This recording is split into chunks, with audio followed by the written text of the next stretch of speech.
আসসালামু আলাইকুম। আজকে সকাল থেকে শুরু করলাম আমার ডেইলি ব্লগটা।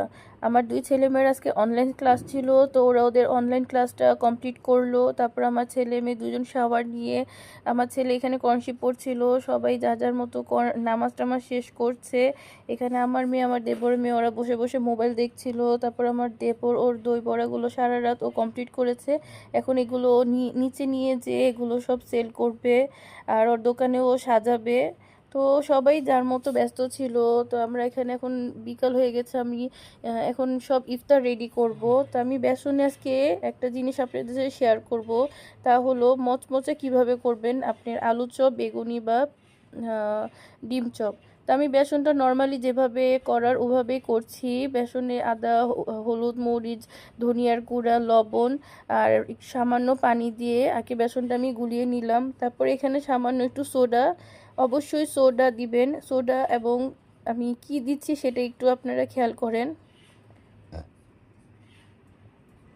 সোডা দিয়েছি এখানে, তারপর আমি দিয়ে দিব এখানে গরম তেল। আপনারা যদি বেসনের মধ্যে সোডা এবং গরম তেলটা যদি একটু দেন, অবশ্যই আপনাদের বেগুনি বলেন বা বেগুনি বলেন বা ডিম চপ, আলু চপ, এগুলো অনেকক্ষণ যাবত মচমচা থাকবে। তো দেখতে পাচ্ছেন আমি এখানে কিভাবে তেলটা দিয়ে এখন পুরো বেসনের সাথে মিক্স করে নিচ্ছি। তারপরে আমি এখানে একটা একটা করে আলু চপগুলো তেলের মধ্যে ছেড়ে দিচ্ছি। তো এই জিনিসটা যদি আপনারা একটু ফলো করেন, আপনাদের আলু চপ বা বেগুনি বা ডিম চপ কোনোটাই মানে নরম হবে না, অনেকক্ষণ যাবত মচমচা থাকবে। তো আমার আলু চপগুলো এভাবে কমপ্লিট হয়ে গিয়েছে, এবং দেখতে পাচ্ছেন আমার আলু চপগুলো মাশাআল্লাহ অনেক ফুলে উঠেছে। আর এভাবে আপনারা যদি ভেজে রাখেন, এই আলু চপটা অনেকক্ষণ যাবত মচমচা থাকে।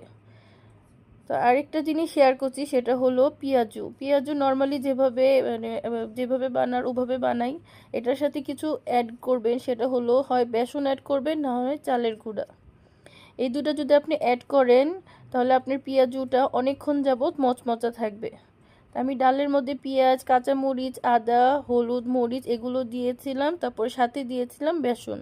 তো এগুলো দিয়ে আমি যেখানে তেলের মধ্যে পেঁয়াজগুলো ছেড়ে দিয়েছি, দেখতে পাচ্ছেন আমার পেঁয়াজগুলো দেখতে কেমন হয়েছে। এগুলো অনেকক্ষণ যাবত মচমচা থাকে। তো এই জিনিসটা যদি আপনি ফলো করেন, দেখবেন আপনার পেঁয়াজু ইফতারের পরও অনেকক্ষণ যাবত মচমচা থাকবে। আমি নর্মালি